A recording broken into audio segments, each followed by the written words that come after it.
Diablo has been challenged in the past few years by many upon many titles that have been attempting to recreate the same intensity and excitement that the Diablo series is known for. ARPGs can be fast, intense, and draw in a crowd specifically looking for that loot hunting craze. With the market becoming so competitive to capture what the Diablo series is known for, it's hard to really get a grasp of what is the best ARPG to date. Diablo has recently fallen from grace in the past 5 to 6 years, what with controversial Diablo 3 reviews and the Immortal debacle. There's also been an abundant amount of bad press from Blizzard overall, the layoff of employees in favor of financial gain, BFA's shaky presence, dropping their StarCraft project and Heroes of the Storm, completely ignoring Diablo 3 after the Necromancer expansion and Diablo Immortal. Things have definitely not been looking good. Sure, there's the release of Diablo 1 on GOG, a Warcraft 3 remaster, and Classic WoW popping off, but that is simply not enough to encourage a positive viewpoint of Blizzard at the moment. Out of all the bad things that have occurred in the past year, Diablo has certainly been thrown to the wayside. A cell phone game for one of the most famous and dark PC titles of all time? What on earth?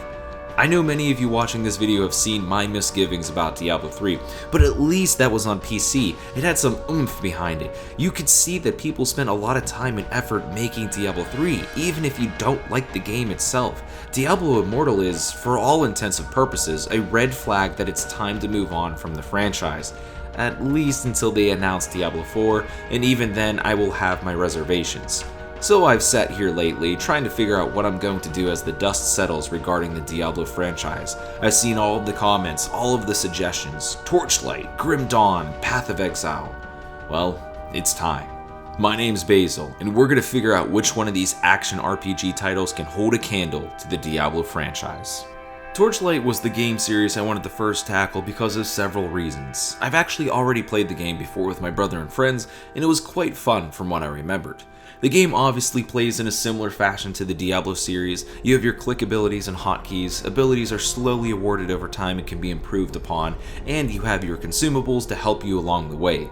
The skill trees are similar to Diablo 2 except that they do not provide stat bonuses for each other unless explicitly stated, and they are not necessarily tiered in the same way. In Diablo 2 you are required to invest points into prior abilities to seek out stronger abilities. In Torchlight you are welcome to invest points so long that you are meeting the level requirements. One of the major aspects of Torchlight 2's skill trees is that you are encouraged to pour skill points into particular skills repeatedly, as you are given more bonuses for that skill, so it's advantageous to do so.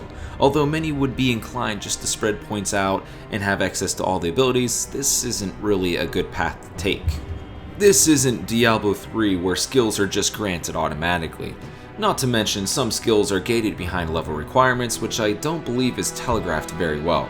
Maybe I'm wrong here, so if you're the type to look up skills online, you'd best do this ahead of time. If you hate to look up cookie cutter builds, it's definitely best to have a long-term plan for yourself and try to find the synergistic abilities and make sure you have a backup plan as well, as it's very easy to make a mistake. You are not permitted to change abilities on the fly like in Diablo 3, and the only way that you're able to correct any mistakes is to return to town and spend a rather large sum of gold on returning any of the last 3 skill points that you had. To be honest, this is a fair solution as it adds some extra oomph upon choosing skills. I still kinda like Akara's skill resets from Diablo 2, still the best to date. It's very easy to screw up a build early on though, so some people could still become frustrated after they realize maybe 2 abilities aren't as synergistic as they had hoped. I've played on 2 different difficulty levels at the moment, normal and elite. Elite skewed my experience in building my skill tree as an engineer. Some enemies are absolutely annihilating me with very little counterplay, so I'm starting to feel that my build is just not good enough. However, I do believe after sifting around online that elite is just that hard. When I play my Outlander on normal, I feel that I'm tearing through everything, although I did push through content fast enough to outlevel the monsters, therefore creating situations where I was unable to kill bosses without a bit more preparation. I think I might have wiped on the werewolf boss in Act 3 because he was 6 or more levels ahead of me. Anyway, point being, depending on the difficulty that you choose, you're definitely going to want to be careful in regards to allocating skill points. It's overall a decent system. The difficulty system sort of harkens back to Diablo 3's ability to just change it at any time. In Torchlight 2's case, you can just start a LAN game in any difficulty mode that you'd like, and being able to switch to any difficulty isn't that much of a problem as it is that it doesn't do anything in Torchlight 2. It's just a quote-unquote challenge according to many people online, which is fine, but there is no extrinsic reward for playing on Elite. Loot tables are the same, no extra experience or variations in monsters. Let's be clear, I'm not that big of a fan of artificial difficulty. For example, you can start Diablo 3 on Torment 1 if you want to accelerate any EXP gains and stomp the leveling process. You can just go ahead and put it on any difficulty at any moment. Diablo 3's version of this mess is equally bad as it creates a rushdown method of reaching the endgame. I definitely appreciated the 3 varying levels of difficulty from Diablo 1 and 2. You completed Normal, now you can move on to Nightmare, and then eventually Hell, which features different loot tables, enemy abilities, and even boss abilities. It just felt like a more natural progression and added some serious replay value.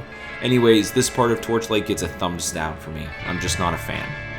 The loot system seems to be a mostly fun experience. You are able to find normal, magic, rare, unique, legendary, and some set items within those rarities. Magic and rare are pretty much randomized stats. This is featured in pretty much all Diablo games, so it's not that surprising. However, it seems that unique and legendary items have fixed stats. This is a plus in my eyes because when farming for or searching for particular items, you're not rolling the dice 2 or 3 times to get an item that you need or want, like in Diablo 3's case, and even sometimes Diablo 2's. If you get it, you know what you're getting. You're mostly guaranteed a unique drop per boss when clearing through acts, so it's nice to see some consistency. Kind of like how Diablo 2 featured a guaranteed decent drop on most of your first major kills. This game actually features trading and also a shared stash, so it's super nice to be able to share your spoils with your other characters and even other people. Something that Diablo 3 totally forgot about, and no, I don't count the trade time limit within Diablo 3. Another sore issue is solo loot, which I've done some research online. It seems that players see exclusively their own loot. This can be seen as a positive or negative. The positive being if there is a troll in a group, you can't have your items stolen. The negative being the world becomes less interactive.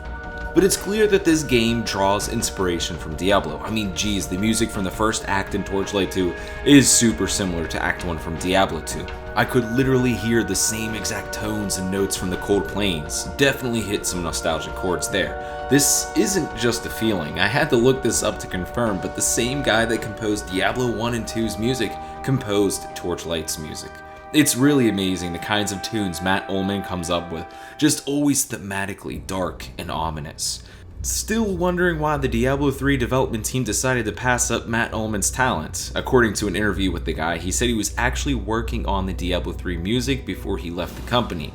Most of that music was actually put into the Burning Crusade expansion for World of Warcraft. And despite all of Matt Ullman's great music in Torchlight, I do feel that a game that looks far different from Diablo should stay away from sounding like Diablo. I actually felt very disconnected from the game when I heard the dark tones playing in the background, leading me to my next point of discussion, the artistic direction of Torchlight. Well, it's okay, I guess. You can see that the Torchlight series is most definitely inspired by Diablo, but the two worlds have such a stark difference. Torchlight 1 started off as a game revolving around a mine that attracted adventurers that wished to seek out Ember, a mineral capable of producing magical energy. Diablo 1 started off with a small town placed next to a monastery, and only few dared to enter that village, hearing of the stories, people being abducted and dragged into the gates of hell itself.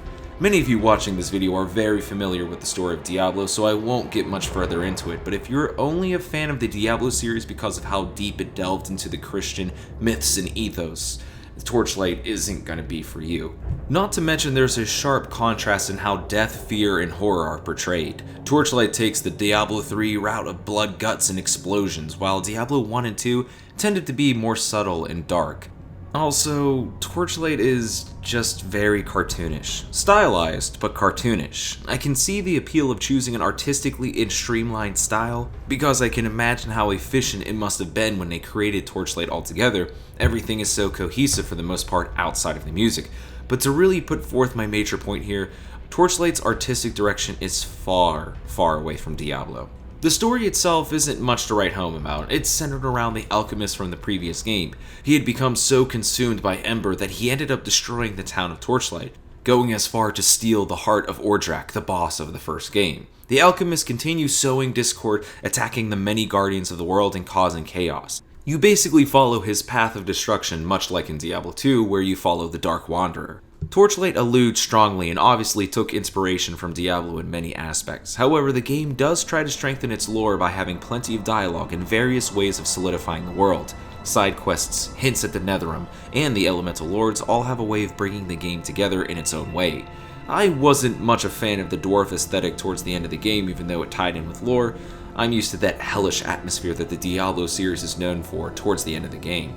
It was definitely missed. The bosses were actually quite fun. A lot of them required you to dodge certain mechanics, and the alchemist himself was easily my favorite. It was cool seeing all of his spells blast outwards and using my Outlander's backflip to make him look like a chump. It felt great.